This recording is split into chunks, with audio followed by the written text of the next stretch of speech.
Kanbiba mapu Prabhu Jisu Krista gi mingda ichilinaw sing amasung oja sing khudingmakpu khuramjari Ishwar gi wahi pathokjage taminasi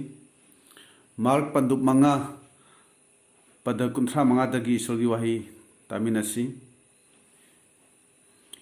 Ibungona wa nganglingai maktada Jairaski yumdagi pau puduna lakpa singduna hairami nachanubi shire karigi damak ojabu amuk wahan gadori bano tamina kraba shastra gi wahiyase khumyam gi mathak tibungona bor pina biba oisanu amen prarthana tawjage wangthoi sengthorbai paisor ngasigi numida sida amuk hanna ibungo nahaki wahi haidok chanabagi damakta thorang tawjare Baibungon nahakna nachau pangbiu haidok kadori baibungon nahaki wahi ase tagadoba khudingmakta ibungon nahaki thawai asengmana thabak tawbiu ehaki khonjel chin leiton khudimak ibungon hana sijinabiu Prabhu Jisu gi mingda nijari amen ngasi numit asida ehaki atenba message asigi damakta thamjariba hiram thimmadudi kiganu Thada Thajo Haibani Hojik Ahangna Pathokraba Sastragi Wahi Kharadugi Matung ina Nongma Jairas Kauba Shinagoki Luchingba Amana Jisugi Kuyada Tuthajaraga Aigi Chanapi Sigadaure Mahagna Paraktuna Hingba Yananaba Mathakta Ibungogi Kut Thambiu Haina Hajarami Jisuna madu hektabaga thinta batawdana Jairaski yumda chatlami lambi da chatlingai da Jairaski yumdagi pau pubasing laktuna Jairasta hairagi nachanupi shire karigi damak gurubu amuk wahan gadori bano masigi pause Jisuna hektabaga Jairasta khudakta haibani kiganu thada thajo pau puragliba mi singdugi wafamduda khanghalliba dudi Hojikti Prabhu Jisu ki darkar oidre mahak pudrasu yarani haibani Jisunadi makhoina Jairasta tamliba paudu tarasu tasinakhide aduga Jairasta kiganu thada thajo haikibani matung tarakpa waridudi ekhoina khangi madudi Jisuna Jairaski mayumda chatkhi nupi machadu siramle adubu Jisuna hingat hanki adubu ngasigi numida sida ainadi Masigi warisidagi point ani khakta lawthoklaga Ishwargi wahisi mayamda share tawjage Jairaski warisidagi sarmon tawbaya ba matangdi mayam ama yauri adubu ngasi aina lawthokjariba point ani khak madudi ahanba adudi Jairaski yumdagi pau puduna lagliba mi singdugi wafamduda Jisuna tasinadaba natraga thawoidaba haibasini aduga ani subadana kiganu thada thajo haibasini Masigi point anisi ngasigi Christian oiba ikhogi damak yamna maru oiba amani haina aina thamjaningi pau puduna lakpa singduna Jairasta nachanupi shire Jisu chatrasu yarani magi darkar oidre mabu wahallanu asumna haibaduda Jisuna ahanbada mahakna masagi thajabado ngakchakhibani Jisuna paudu tarasu tasinakhide thawoikhide aduga mathangda Jairasta haiki kiganu thada thajo asumna Jairaski thajabadusu ninghannadana leinanaba mahana haikibani nushiraba marupsing ahanbagi tasinadaba natraga thawoidabagi matangda ina hajaningbadi punsina ingthana harawna hingyaina khallabadi pukningda lagliba aranba wakhal Migi wahida thamoi sokpa mibu chingnaganba akiba pokpa asigumba mayamsina pothafam khangdana awaba ningba kaiba punsida leirabadi masi kokpa yaba amata ngairaba pambaidi Prabhu Jisuda yangjabasini mabu thajabasini Prabhu Jisugi magi thaugalgi matamdasu mahakpu pukning wakhal hanthanba yaba wahi kaya mina ngangba chaibado mahakna takhi aduga awaba thaudo kayasu mahakna thengnakhibani madu pumnamaktu mahaknadi karisu nattabagumna thawaikide pumnamaktu mahaknadi deny tawkhibani तासिनखिदे उसिनखिदे महांगना तौगदब थौगलदु मथंग मथंग तौदुना मागी पांडम फमलोमदा चटखिबनी अदुगा अखोइदा negative thought नत्तबा शेरानबा वाखलसी करिगी लाकपनो करमना लाकपनो हायरगदी अखोइना करिसु तौददुना फ्रीदा अरेमबदा मतम मांगहंदुना लैबा मतमसिदा शैतानना पुकनिंगबु फज्जना study तौई आइना खल्लिबा वाखल अगी वही वाता अगी मियेंग अगी वाखल पुमनमक्से मुन्ना येंगलगा आइना करी खल्ली करी तौबा पामी हायबसे शैतानना खांगी अदुगी मतुंग इना अगी पापजबा अदुदा शैतानना अखोइबु थेमदोकबनी थौगलदा निंगहन्नबा सिंगलुपकी चिलिनाव सिंगबु उरगा वाखल हंथबा इमुंग मनुंगदसु नुंसिनाना लैबा ngamdaba हौखिबा पुनसिबु निंगसिंगलगा वाखल निंगहन्नबा असिना चिंगबा मयामसिदा शैतानना अखोइगी वाखलदुगी मतुंग इना मदुदा खंथहल्ली अदुगुम्बा मतमदुदा अखोइना तौगदबदी मदु येंगददुना मदुबु खंददुना जिसुबु येंगजबसिनी ईश्वरदा हायजबसिनी अदुबु अखोइदी मदुगुम्बा सिंगदुबु हेना हेना योखतली मदु त खंदुना मतम लेली थमोइदा मरु ओइना थमजिल्ली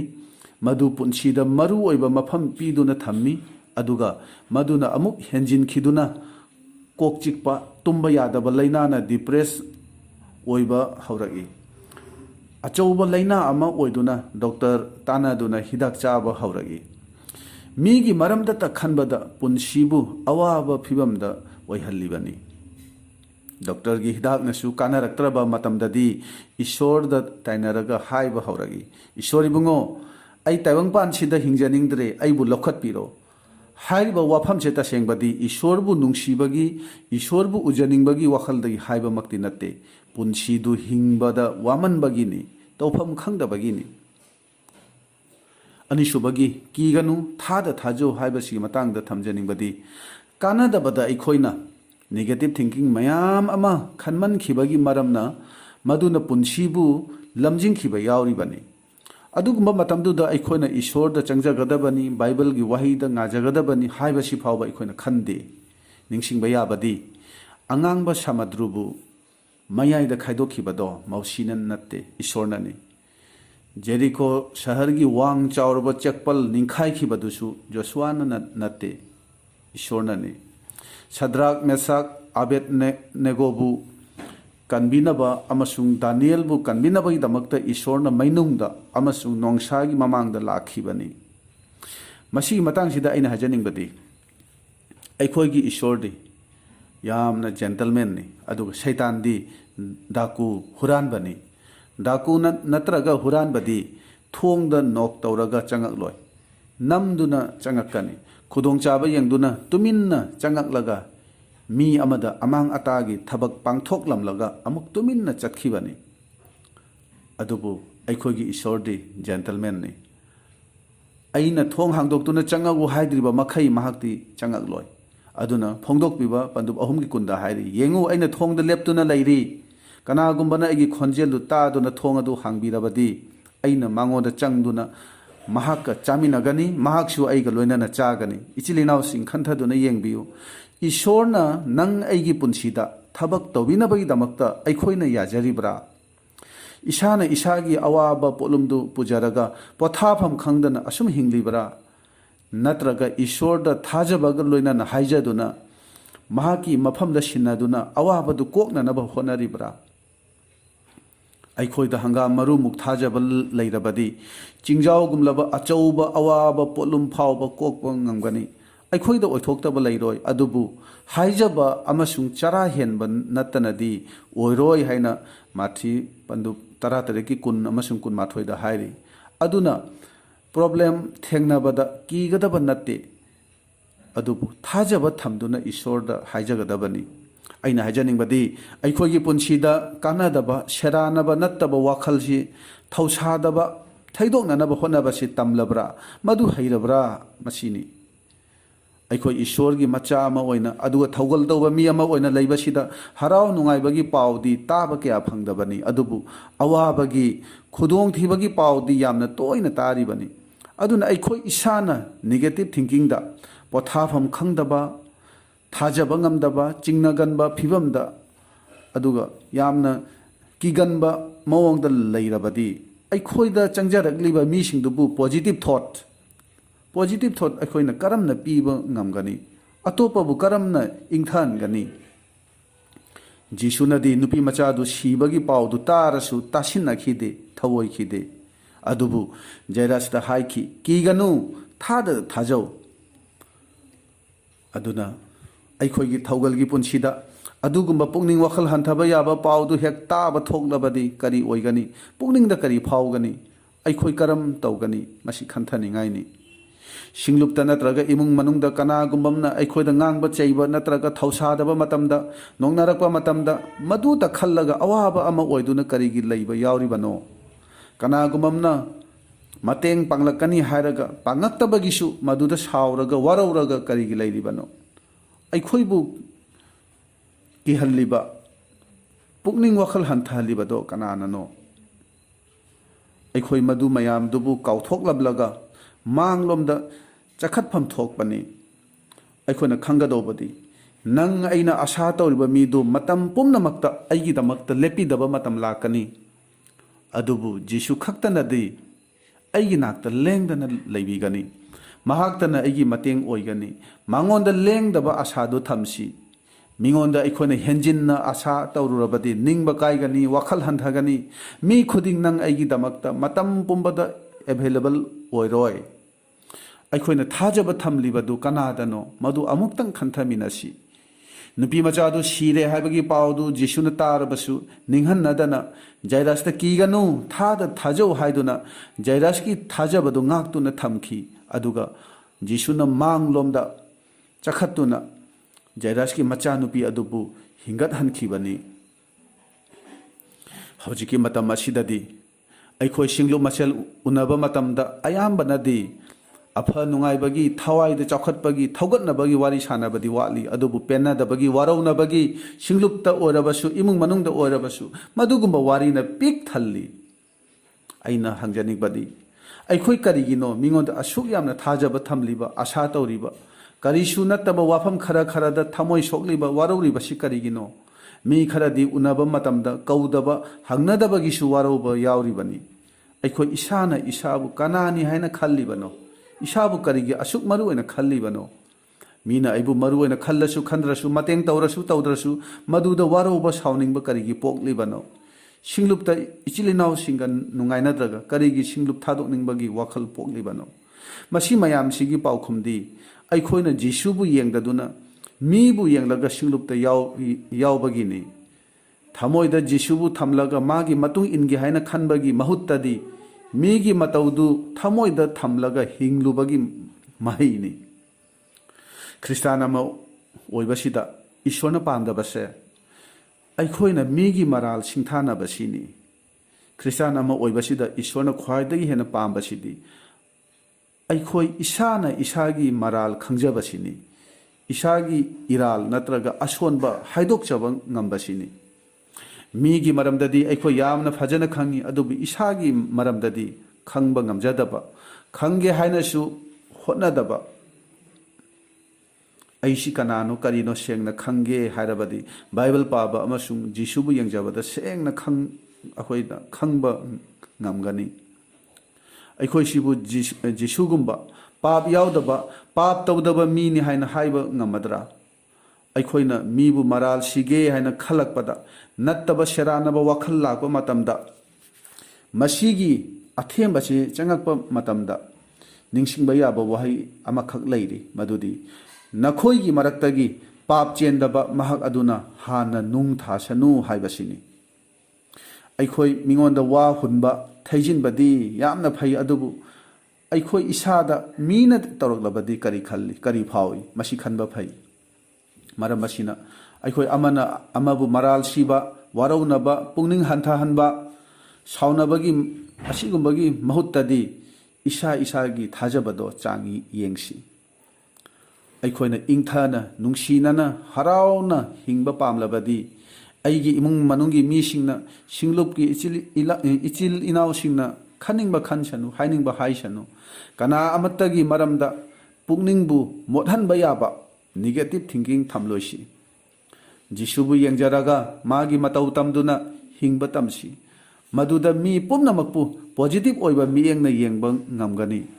मखोइगी मराल सिंथानदबा फनबता खनबा हाइजबगी वखल फावबा खनबा इखोइना ngamgani मचानुबी सिरिबा जैरास अदुददी जेसुना कीगनु थादा थाजो हाइखिबनी अदुगा जेसुना मयुमदा चटलगा नुपी मचादुबु हिंगदहनखि हिंगदहल्लबा मतुंगदा जेसुना मांगोदा चानबा खरा पियु हाइना हाइरमी मरमदी जैरास की युमदुदा तिलमलिबा मियामदुना मसी तसेंगना हिंगदलगलबनी हाइबसे थाजा नबनी मरम असिना अखोइगी थवाइगी लानफमसिदा कनाबुसु कीदना चिंगनाबा यावदना पुनिंगदा अचेतपा थाजबगा लोइनाना जिसुबु येंगजरगा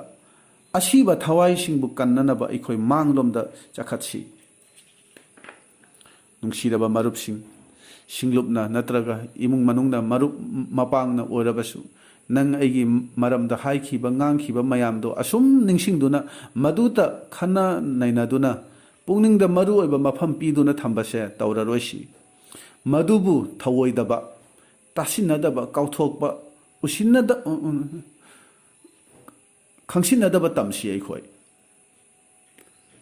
अखोइगी पुंसीगी फत्रबा फिबमदो मतम कुइना फबा ngamdaba ओइरसु मदुबु येंगदबिदा मदुदगी लैथोकलगा ईश्वरदा हाइजबा तमसी मसीना अहेनबनी अथोइबनी मसीना इंथना लैबा याबा पाम्बैनी असुमना तौद्रगदी मसी मयाम सिगी वखलसिना थवाइगी पुंसीदा अमोटपा सेंगदबा थाजबदा सोन्थबा पुंसी ओइरे हारगा ईश्वरना यादबा शेरानबा नत्तबा वखलदा पुंसीसे चतखिबा याबनी अखोइना खंगमिनबा याबदी थाइनगी मतमददी लांथेंगनबा मतमदा थांगता लिरुंगतेन सिजिनरमी अदुबु हौजिकी मतम असिददी शैतानगा अखोइगा लांथेंगनबा सिदी अदुगुंबा खुजु खुलाई अदो सिजिनद्रे शैतानना मियोइबाबु सिजिनरगा थांगता लिरुंगतेनदगी हेना थौरबा मीगी थमोइबु थुगाइबा ngamba पुंसीबु लेखा ताहनबा याबा वाहिसिंग सिजिनरिबनी मसीगुंबा अकनबा अथौबा वाहिसिंगसिना शैतान मीगी पुकनिंगदा लंदादुना थवाइबु हातोकननबा होनरिबनी अदुना बाइबलना हाइरि थाजबगी चुंगोय अदु पाइखत्तुना लेपु मदुना मई हौना फत्तबगी हुन्नता अदु मुथत्पा ngamgani असुमना एफिसागी पंदुप तरुकी तरातरुकता हाइरिबनी अखोइदा शैतानगी ओइबा नेगेटिव थॉट असे लाक खुदिंगदा अखोइना वही अमा हाइदोक्सी मदुदी हे शैतान नंग इनाक्तगी लापना चतखरो इपा ईश्वरना इबु निंगसिंगबी महांगना इबु नुंगसीबी महांगना इबु लोइनाबीदी थादोकपीदे असी अखोइ हाइदोक्सी मसी शैतानगी मथक्ता लंदानब अथौबा खुलाई अमनी मरम असिना थवाइना हिंगबा फंगननबगीदमक अखोइगी पुकनिंग वखल हंथाहनबा किहलकपा याबा वही खुदिंगबु तासिनदबा थवोइदबा ngamnanaba aduga ईश्वरदा थाजबा थमननबा ताख्रबा वाहिसिंग असे ईश्वरना बोर पिनबिबा ओइरसनु आमेन।